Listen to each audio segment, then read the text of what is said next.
Friends, ఏపీకి good news. నలుగురు కేంద్ర మంత్రులు వేరే. ఈ విషయాన్ని తెలుసుకునే ముందు వీడియో మీరు కంప్లీట్గా చూడండి. అప్పుడు మీకు కంప్లీట్ ఇన్ఫర్మేషన్ ఏంటో అర్థమవుతుంది. అదేవిధంగా చాలామంది వీడియో చూస్తున్నారు కానీ సబ్స్క్రైబ్ చేసుకోవడం మాత్రం మర్చిపోతున్నారు. దయచేసి సబ్స్క్రైబ్ చేసుకోండి. సబ్స్క్రైబ్ చేసుకోవడం వల్ల నేను చేసే ప్రతి ఒక్క అప్డేట్ మీరు ముందుగానే పొందగలుగుతారు. అదేవిధంగా చాలామంది లైక్ చేయడం మర్చిపోతున్నారు. దయచేసి లైక్ చేయండి. లైక్ చేయడం వల్ల ఈ ఇన్ఫర్మేషన్ అనేది మనం చాలామందికి రీచ్ చేసిన వాళ్ళు అవుతాం. ఇంక లేట్ చేయకుండా వీడియోకి వెళ్ళిపోతాం. ఫ్రెండ్స్, కేంద్రంలో మోదీ మూడోసారి ప్రభుత్వం ఏర్పాటు చేయబోతున్నారు. ఈ నెల 8న మోదీ ప్రధానిగా ప్రమాణ స్వీకారం చేయనున్నారు.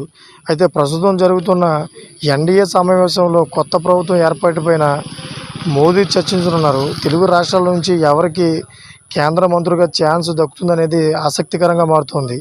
ఏపీలో టీడీపీ, జనసేనకు ఛాన్స్ దక్కనుంది. అయితే తెలంగాణ నుంచి బీజేపీలో ఇద్దరు పేర్లు ప్రముఖంగా అనిపిస్తున్నాయి. మోదీ మూడోసారి ఏర్పాటు చేస్తున్న ప్రభుత్వంపై అంచనాలు పెరుగుతున్నాయి. 292 సీట్లు సాధించిన ఎన్డీఏలో టీడీపీ ప్రధాన భాగస్వామిగా ఉంది. అయితే 16 మంది ఎంపీలు ఉన్న టీడీపీకి 2 మంత్రి పదవులు దక్కే అవకాశం కనిపిస్తోంది. జనసేన నుంచి ఒకరు, బీజేపీ నుంచి మరొకరికి ఛాన్స్ దక్కనుంది. అయితే ఏపీకి ఈసారి కీలక పోలియో దక్కనుంది. టీడీపీ నుంచి శ్రీకాకుళం ఎంపీ రామ్మోహన్ నాయుడు, గుంటూరు ఎంపీ వెన్మసాని అదేవిధంగా పేర్లు ప్రధానంగా పరిశీలిస్తున్నట్లు తెలుస్తుంది. జనసేన నుంచి ఇద్దరు గెలవడంతో వారిలో ఒకరి ఛాన్స్ దక్కనుంది.